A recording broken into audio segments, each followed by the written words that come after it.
The fog was thick over Topanga Canyon, swallowing the road like memory. A yellow Volkswagen curved through it, engines straining against the silence. Inside, a woman gripped the wheel, singing too loud to hear her own heartbeat. Claudia Jennings. Beside her, a script, Charlie's Angels, fluttered in the wind like a promise half-kept. She wasn't reckless. She was rehearsing freedom. October 3rd, 1979. Morning light struggling through the mist. The radio played Jackson Browne's Running on Empty, and Claudia sang along, her voice fierce and off-key and utterly alive. She was 29 years old and driving to the meeting that would change everything. Almost. That word would define her entire life. Almost famous enough, almost taken seriously, almost given the respect she deserved. Always almost, never quite. The road twisted like a film reel, burning at the edges. Each curve revealed nothing but more fog, more uncertainty, more forward motion without destination. Claudia accelerated through a bend, tires skimming the wet asphalt. She was late. She was always late, always running behind, always trying to catch up to a future that stayed perpetually one curve ahead. And then, metal screaming against metal, glass shattering, the song cutting mid-verse. The Beatles spun across the center line into the path of a delivery truck. Impact. Silence. The radio flickered back to life, still playing Running on Empty, running blind, running into the sun but running behind. When highway patrol arrived, they found her still in the driver's seat. Eyes open, hair wild, lips curved in something that looked disturbingly like a smile. The script scattered across the floor, its pages torn and stained. In her wallet, a handwritten note. "I think I'm finally ready." She was pronounced dead at the scene. No alcohol, no drugs. Just a woman driving too fast on a foggy road, chasing a dream that was finally, almost within reach. The newspapers called it a tragic accident. Her friends called it inevitable. But those who knew Claudia understood. She hadn't lost control of her car. She'd been running on empty for years, and that morning she simply ran out of road. To understand how it ended, we must understand how it began. How Mary Eileen Chesterton from Evanston, Illinois became Claudia Jennings, Playmate of the Year, B-movie goddess. The woman who tried to drive fast enough to outrun her own image. We must understand what she was running from, what she was running toward, and why, in the end, she could never stop running at all. Mary Eileen Chesterton was born December 20th, 1949, in Evanston, Illinois, a respectable suburb where middle-class families pursued middle-class dreams with middle-class determination. Her father worked in manufacturing. Her mother kept house. Mary Eileen was the kind of child who seemed destined for predictability. College, marriage, children, quiet suburban contentment. But Mary Eileen was not content with contentment. From early on, she exhibited a restlessness that worried her parents. She was bright but had no patience for structured education. She wanted to move, to experience, to feel something more intense than the beige predictability of suburban Illinois. "I wasn't chasing fame," she would later say. "I was running from silence." The silence she spoke of was existential. The quiet desperation of a life lived according to other people's expectations. The muffled scream of potential unexpressed. Mary Eileen felt it in her bones, this sense that she was meant for something more, something louder. Something that would require her to be seen in ways nice girls from Evanston were not supposed to want. After high school, she dutifully attended college, studying accounting because it was practical. She got a job as a bookkeeper in a small Chicago firm, lived in a cramped apartment, and tried to convince herself this was enough. But the numbers she calculated by day haunted her dreams at night, columns of figures that added up to a life of quiet insignificance. She was suffocating in respectability, drowning in the ordinary. Could these early experiences have laid the foundation for the choices she would later make? Choices that would bring her fame, infamy, and ultimately death on a foggy California highway. The pattern was established early. Mary Eileen as the girl who could not sit still, who needed to escape, who understood instinctively that safety was just another word for slow death. The apartment in Chicago was small and cold. She shared it with two other women who worked secretarial jobs and talked endlessly about their boyfriends and wedding plans. Mary Eileen would lie awake at night, listening to the traffic on Lakeshore Drive, feeling the city pulse around her while she remained trapped in this beige existence. She would stare at the water-stained ceiling and think, there has to be more than this. In 1969, at 19, Mary Eileen did something that scandalized her family. She responded to an advertisement for Playboy magazine models. It wasn't the nudity that attracted her, though she had none of the shame about her body that her Catholic upbringing tried to instill, but the opportunity it represented. Playboy was a ticket out, a way to transform herself from Mary Eileen Chesterton, accountant, into something more vivid, more alive. The Playboy photographers saw something in her that went beyond conventional beauty. She had scars, small ones from childhood accidents, that marked her skin and gave her an edge the usual girl-next-door models lacked. Where other women might have hidden these imperfections, Mary Eileen displayed them with almost defiant pride. "This is me," her posture seemed to say. "Take it or leave it." They took it. February 1970, Mary Eileen Chesterton became Claudia Jennings, Playmate of the Month. By December, she was Playmate of the Year, catapulting from Midwestern obscurity to national recognition virtually overnight. She was everywhere. Magazine covers, advertisements, parties where Hollywood players circulated like sharks. But Claudia understood something many Playmates did not. "This isn't my destination," she told an interviewer. "It's my ticket out." Out of what? Out of silence, out of invisibility, out of a life lived in the margins. She had transformed herself once from Mary Eileen into Claudia, and she was determined to transform herself again. From sex symbol into something Hollywood rarely allowed women to become. An artist taken seriously, the transformation was not without cost. Her family in Evanston stopped speaking to her. Old friends drifted away, unable to reconcile the Mary Eileen they knew with the Claudia they saw in magazines. She was famous now, recognized everywhere, but more alone than she had ever been in that cramped Chicago apartment. The silence she had fled from followed her to California, just wearing a different face. Was the success she achieved truly worth all the pain she endured?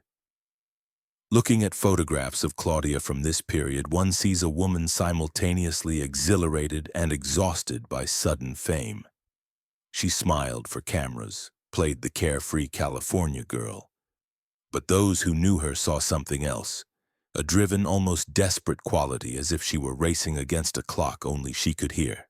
Hugh Hefner would later say, "Claudia wasn't our fantasy, she was the fantasy of the times, dangerous, fast, and doomed." The statement captured something true but also revealed the limitation of how even those who knew her best understood her. She was not a fantasy. She was a woman. She was not doomed. She was trapped by an industry that celebrated her image while ignoring her humanity. Claudia Jennings refused to be just another pretty face. She studied acting seriously, taking classes, working with coaches.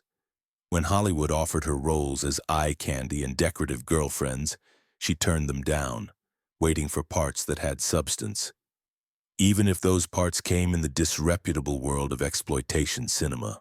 The early 1970s were the golden age of drive-in movies, cheap, violent, often sleazy films that played at outdoor theaters across America. These were not prestige pictures, but they offered something mainstream Hollywood did not. Opportunities for women to play roles that were tough, complicated, morally ambiguous. Claudia found her niche here, becoming what Roger Corman called the Bette Davis of B-movies. Her breakthrough came with Unholy Rollers in 1972, a roller derby queen navigating violence and betrayal. Critics dismissed it, audiences loved it. More importantly, Claudia proved she could carry a movie.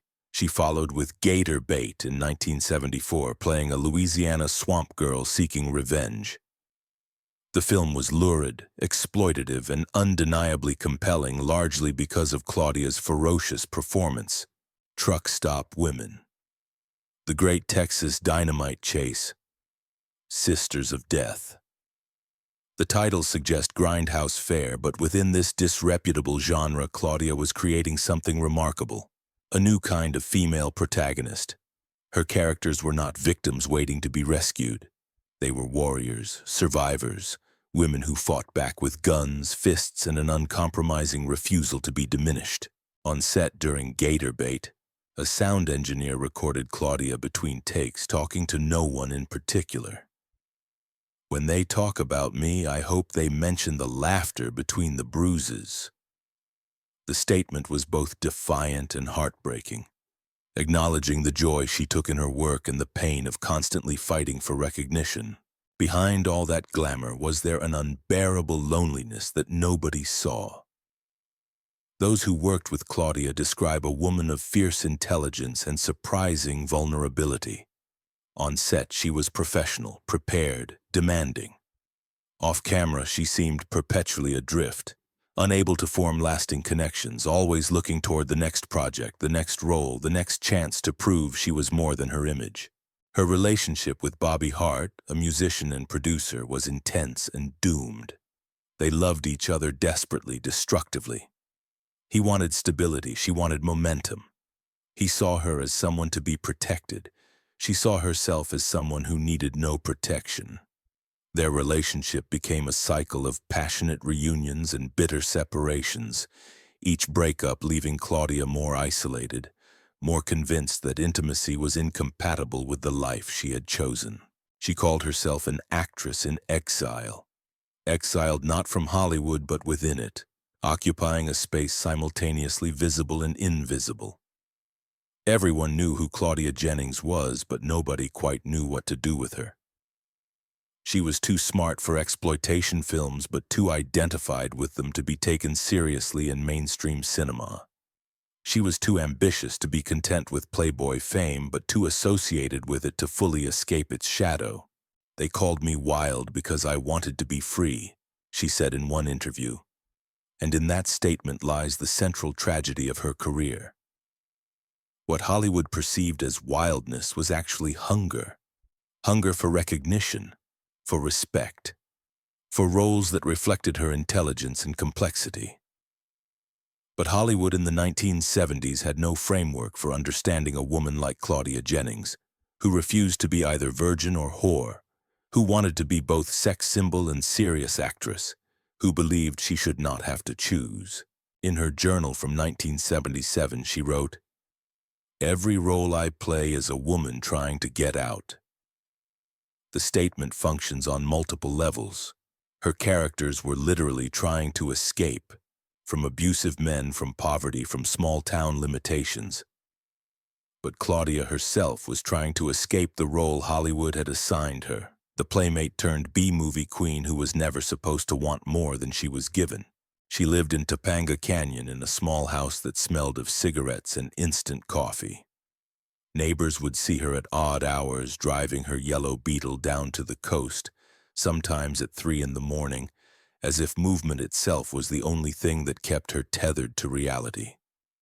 She chain-smoked Marlboros and survived on irregular meals and the kind of nervous energy that burns bright and fast. Friends worried. Directors noticed the strain. Roger Corman, who had worked with her multiple times, said, "Claudia was unpredictable, dangerous, and too real for fake Hollywood."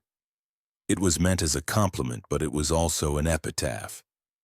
Hollywood wanted fantasies, not reality. It wanted women who would stay in their boxes, not women who kept trying to break free. By the mid-1970s, Claudia had appeared in over 20 films, graced countless magazine covers, and become recognizable across American popular culture. She was the queen of the drive-in, a title that was simultaneously compliment and cage. Audiences loved her, critics dismissed her. Hollywood executives saw her as a commodity to be exploited until the next blonde beauty came along. But Claudia was tired of being commodified. She began speaking openly about limitations placed on women in Hollywood, about double standards that allowed male actors to transition from exploitation films to prestige, while women remained trapped in the B-movie ghetto. She advocated for herself with an assertiveness some found refreshing and others found threatening. "If Hollywood won't take me seriously," she told a friend, "I'll die trying to make it look me in the eye." At the time, it sounded like bravado. In retrospect, it sounds like prophecy. Did this realization mark her downfall? Or was it simply the tipping point of deeper problems? Those close to Claudia noticed changes. She drove faster, smoked more, slept less. She threw herself into work with an intensity bordering on mania, as if trying to outrun something she could not name. Her journals reveal a woman aware of her own contradictions, struggling to reconcile the image she projected with the person she felt herself to be. "I have to shine," she wrote, "because I have nowhere to hide." The statement captures the essential bind of her existence. Visibility was both her protection and her prison. As long as she was seen, she existed, but being seen meant being reduced to an image, a fantasy, a projection of other people's desires rather than a fully realized human being. The scandal that would define the final year of Claudia's life came not from anything she did wrong, but from her attempt to do something right. In 1979, Charlie's Angels was in crisis. Kate Jackson, one of the original Angels, was leaving the show, and producers were searching for a replacement. Claudia auditioned and remarkably was seriously considered. This was her chance, the opportunity to transition from exploitation films to mainstream television, to reach millions of viewers, to finally be taken seriously as an actress. The role represented everything she had been fighting for: legitimacy, respect, recognition as more than just a body on a poster. But Claudia Jennings in 1979 was not the woman who had smiled sweetly for Playboy cameras in 1970. She had learned hard lessons about Hollywood's treatment of women, and she was not willing to simply take what was offered. She began making demands: more control over her character, better pay, respect from producers. Some admired her assertiveness. Others found it problematic. Whispers circulated that she was difficult, demanding, too much trouble. The truth was that Claudia was doing what male actors did routinely: advocating for herself, refusing to be taken advantage of, insisting on being treated as a professional rather than a prop. The negotiations dragged through summer into fall. Claudia was anxious, hopeful, terrified. This role could change everything or confirm that she would never escape the box Hollywood had built around her. She studied the scripts obsessively, preparing for a role she had not yet been offered, rehearsing lines for scenes she might never shoot. Some friends whispered that she was being pushed out because she was too rebellious, too willing to challenge producers, too insistent on creative control. The industry wanted angels who would smile and take direction, not actresses who would demand to be heard. Claudia wanted to be heard. That, more than anything, may have been her undoing. In her final interview given weeks before her death, Claudia was asked about her future. Her response was both defiant and haunting. "If I die tomorrow, at least I'll be going somewhere fast." At the time, it seemed like characteristic bravado. In retrospect, it sounds like someone who knew on some level that time was running out. The weeks before October 3rd were a blur of anxiety and preparation. Claudia barely slept, sustained by cigarettes and coffee and the kind of desperate hope that comes when everything you've ever wanted is almost within reach. Almost. That word again. Her entire life had been a series of almosts. Almost taken seriously, almost given the roles she deserved, almost allowed to be more than her image. Friends who saw her during this period describe a woman wound impossibly tight, operating on some combination of adrenaline and sheer willpower.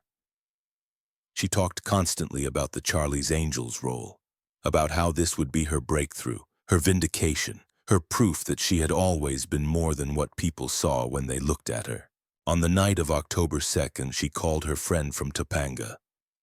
"I think I'm finally ready," she said. Ready for what? Ready for the role? Ready for mainstream success? Ready to be taken seriously? Or ready perhaps for something else entirely? An escape more permanent than fame? A silence more complete than any she had fled from Evanston? Can anyone ever truly escape from the shadow of their darkest moments? For Claudia Jennings, the answer was no. She had escaped Evanston, escaped accounting, escaped the silence of invisibility. But she could never escape the image that had given her fame. That image followed her everywhere, defining how she was perceived, limiting what she was allowed to become, trapping her in a cycle of trying to prove she was more than what people saw. October 3rd, 1979. Morning. Claudia woke before dawn in her Topanga house. She had a meeting scheduled with producers, not an audition exactly, but a final conversation about the role. Everything she had worked for, everything she had sacrificed had led to this moment. She dressed carefully, gathered her marked-up script, climbed into her yellow Beetle. The drive required navigating Topanga Canyon Boulevard, a winding road notorious for accidents. The morning fog was thick, visibility poor, but Claudia was running late. Those who knew her would not have been surprised. Claudia was always running late, always driving too fast, always pushing against limitations both literal and metaphorical. The radio played Jackson Browne. She sang along, her voice competing with the engine's whine as she took the curves faster than she should have. The script sat beside her, pages dog-eared, margins filled with her handwritten notes. This role, this chance, this almost breakthrough that had defined her entire year. What happened next has been reconstructed from accident reports and witness statements, but the essential mystery remains. Did she simply lose control on a foggy road? Or was there something else? A moment of distraction, a flash of despair, a split-second decision that was not entirely accidental? The Beetle's tires lost grip on fog-slick asphalt. Claudia yanked the wheel, overcorrected. The car slid, spun, careened across the center line into the path of an oncoming delivery truck. Metal screaming, glass shattering, the radio cutting mid-verse. When police arrived, they found her still in the driver's seat. The script for Charlie's Angels scattered across the floor, its pages torn and stained. In her wallet, that handwritten note, "I think I'm finally ready." No alcohol, no drugs. Just a woman who had been driving too fast for too long, and on that foggy October morning finally ran out of road. She was pronounced dead at the scene, 29 years old. On the cusp of the breakthrough she had worked her entire adult life to achieve. Almost. That word one final time. Almost an angel, almost taken seriously, almost given the respect she deserved. The funeral was held in Los Angeles, attended by a strange mixture. Playboy executives in expensive suits, exploitation film directors in leather jackets, actors who had worked with her, fans who had never met her but felt they knew her from the screen. Hugh Hefner delivered a eulogy that was simultaneously affectionate and baffling, calling her the fantasy of the times, dangerous, fast, and doomed. Were these final decisions acts of surrender, or courageous acts of self-preservation? The question assumes a binary that did not exist for Claudia. She was not surrendering, but neither was she preserving herself. She was simply continuing to fight for what she believed she deserved, even as it became increasingly clear that Hollywood would never willingly give it to her. In the weeks following her death, the industry continued as if nothing had happened. The Charlie's Angels role went to someone else. Her films continued to play at drive-ins and late-night television. Playboy ran a memorial feature with the caption, "She was almost an angel." The phrasing was unintentionally cruel, almost but not quite, close but not close enough. That had been the story of Claudia's entire career. The photograph that would become iconic was found in her car. The script for Charlie's Angels, marked with her notes, stained with her blood. It represented everything Claudia had been fighting for. The chance to be taken seriously, to escape the limitations of her image, to prove she was more than the sum of her past roles. That the script was found in a wrecked car on a foggy road seemed almost too perfectly symbolic. Claudia's journals, published years after her death, revealed a woman far more complex and self-aware than the image she projected. "When they talk about me," she wrote, "I hope they mention the laughter between the bruises." It is a devastating line, acknowledging both the joy she took in her work and the pain of constantly fighting for recognition. In the aftermath, Claudia Jennings began a slow transformation from person to symbol. She became a cautionary tale about driving too fast, about the price of ambition, about what happens to women who want too much.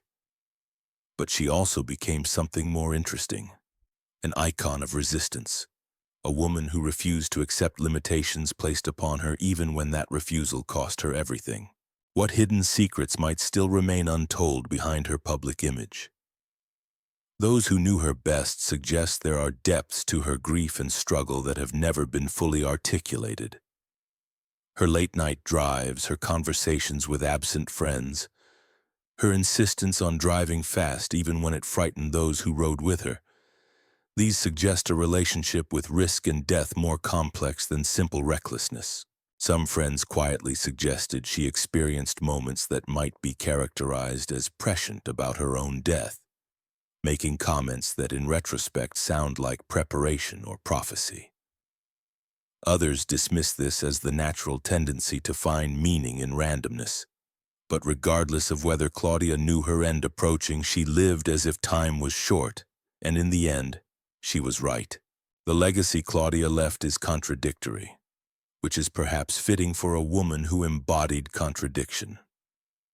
She was both empowered and exploited, both successful and thwarted, both visible and unseen. She made choices that were simultaneously self-destructive and self-affirming. She fought battles that were both necessary and unwinnable. Today, Claudia Jennings is remembered primarily by cult film enthusiasts and those interested in exploitation cinema of the 1970s. Her films are shown at midnight screenings in repertory theaters, appreciated by audiences who understand that trash cinema often contains more honest portrayals of female rage and empowerment than prestige productions. Directors like Quentin Tarantino have cited her work as influential, recognizing in her performances a fierce authenticity that transcended the limitations of her material. But Claudia's legacy extends beyond her filmography. She has become a symbol of a particular type of tragedy, the woman who refuses to accept limitations placed upon her by a sexist industry, who fights for respect even when that fight is futile, who would rather die trying than live quietly within assigned boundaries. Claudia Jennings taught us that freedom is not free, that visibility comes at a cost, that running fast enough cannot save you from the thing you're running from. She taught us that sex symbols are also human beings, that B-movie actresses are also artists, that the women we dismiss as difficult are often simply refusing to be diminished. On quiet days in Topanga Canyon, when fog rolls in from the Pacific and clings to the curves of the road, locals sometimes report seeing a yellow Volkswagen navigating the turns with practiced ease. It is a ghost story, of course, the kind of urban legend that grows up around tragic deaths in iconic locations. But perhaps there is something fitting about the idea of Claudia Jennings still driving that road, still chasing that meeting, still running toward respect that was always just one curve ahead. The real mystery is not how she died, but how she lived, how she maintained her sense of self in an industry designed to reduce women to images, how she kept fighting for roles that mattered when it would have been easier to accept limitations placed upon her, how she continued to believe she deserved more even when all evidence suggested Hollywood would never agree. In her final filmed interview, Claudia was asked what she wanted to be remembered for. She paused, smiled that dangerous smile, and said, "I want people to remember that I tried, that I didn't just take what I was given, that I demanded more even when demanding more cost me everything." Then she added, almost as an afterthought, "If I die young, at least I won't die invisible." She did die young, 29 years old, on the cusp of the breakthrough she had worked her entire adult life to achieve. But she did not die invisible. The crash on Topanga Canyon Boulevard, tragic as it was, ensured that Claudia Jennings would be remembered, discussed, analyzed. In death, she achieved a kind of immortality that had eluded her in life. The script for Charlie's Angels lies open on the asphalt, ink running in the morning mist. The radio still plays, fading in and out, running on empty, running blind, and then silence. The road keeps going, curving into fog that swallows everything. She ran out of fuel, not courage. She ran out of road, not dreams. Hollywood wrote many stories on Claudia Jennings' body, the playmate, the B-movie queen, the exploitation star. But Claudia was writing her own story, too, one in which she was not a fantasy or a commodity, but a woman claiming space in an industry designed to deny her agency. That story was unfinished when she died, its final chapters unwritten, its resolution forever unknown. Perhaps that is the most fitting ending for Claudia Jennings. Not a neat conclusion, but an ellipsis, a story that stops mid-sentence, leaving us to wonder what might have been. Because Claudia herself was always becoming, always evolving, always reaching for something just beyond her grasp. To give her story a tidy ending would be to betray who she was. A woman in motion, a woman running, a woman who believed that if she just drove fast enough, she might finally arrive at the destination she had been seeking all along. The last image we have of Claudia Jennings is not from a film or magazine shoot, but from that foggy morning on Topanga Canyon Boulevard. A woman at the wheel, script beside her, radio playing, driving toward her future with characteristic speed and determination. It is an image of hope and tragedy intertwined, of ambition and doom occupying the same space, of a woman who spent her life running and finally fatally ran out of road. She was almost an angel. She was almost taken seriously. She was almost given the respect she deserved. Almost, but not quite. And in that gap between what she was and what she might have been lies the entire tragedy of Claudia Jennings. A woman who demanded more than Hollywood was willing to give, who refused to be invisible even when visibility meant being reduced to an image, who kept driving fast toward a destination that remained forever just one curve ahead, just one meeting away, just one roll short of vindication. The fog lifts eventually. The road remains. The song ends, but the echo continues. Claudia Jennings ran out of empty that October morning, but she never ran out of the thing that mattered most. The absolute refusal to be anything less than fully, completely, dangerously herself. She rehearsed freedom until the final moment, and in that moment perhaps she finally found it. Was Claudia Jennings destroyed by the crash, or by the speed she needed to survive?